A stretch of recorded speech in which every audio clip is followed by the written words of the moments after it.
করব কাজ, গড়ব দেশ, সবার আগে বাংলাদেশ।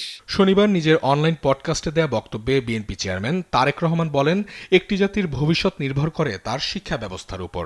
শিক্ষা ব্যবস্থাকে সময় উপযোগী ও কার্যকরভাবে গড়ে তোলা না গেলে জাতি হিসাবে এগিয়ে যাওয়া সম্ভব নয় বলেও মন্তব্য করেন তিনি।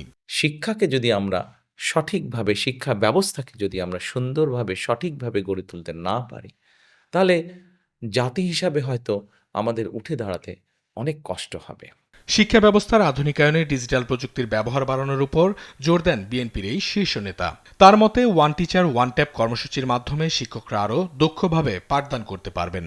ওয়ান টিচার ওয়ান ট্যাব, আপনারা হয়তো চিন্তা করতে পারেন, জিজ্ঞেস করতে পারেন, ওয়ান টিচার ওয়ান ট্যাবটা কি?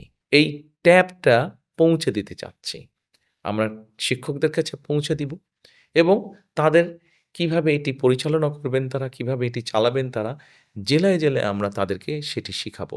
ভাষা শিক্ষার গুরুত্ব তুলে ধরে তারেক রহমান বলেন, বাংলা ও ইংরেজির পাশাপাশি তৃতীয় একটি ভাষা শেখা শিক্ষার্থীদের জন্য জরুরি। এতে শিক্ষার্থীরা বৈশ্বিক প্রতিযোগিতায় নিজেদের যোগ্য করে গড়ে তুলতে পারবে।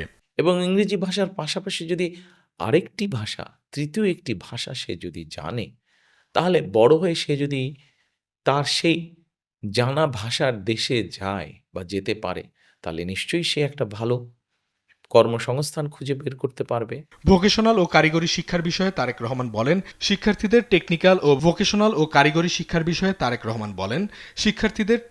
ও ভোকেশনাল শিক্ষার পাশাপাশি তাত্ত্বিক জ্ঞান ও বাস্তব দক্ষতা বৃদ্ধি করতে হবে। প্রাইমারি লেভেল থেকে ক্লাস 9 পর্যন্ত বিভিন্ন টেকনিক্যাল এবং ভোকেশনাল থিওরিটিক্যাল নলেজটা আমরা বাচ্চাদেরকে শেখাতে চাই এবং ক্লাস 9 এর পর থেকে ক্লাস 12 পর্যন্ত তাদেরকে আমরা বিভিন্ন ভোকেশনাল এবং টেকনিক্যাল বিষয় প্র্যাকটিক্যাল নলেজটা আমরা তাদেরকে দিতে চাই। সবশেষে সবার প্রত্যাশিত ও উন্নত বাংলাদেশ গড়তে শিক্ষা ব্যবস্থার সংস্কারে সবার সহযোগিতা কামনা করেন তারেক রহমান। আমরা সকলে মিলে যদি কাজ করি, তাহলে অবশ্যই আমরা আমাদের সেই প্রত্যাশিত বাংলাদেশ গড়ে তুলব। অঙ্কন চৌধুরী, দেশ টিভি, ঢাকা।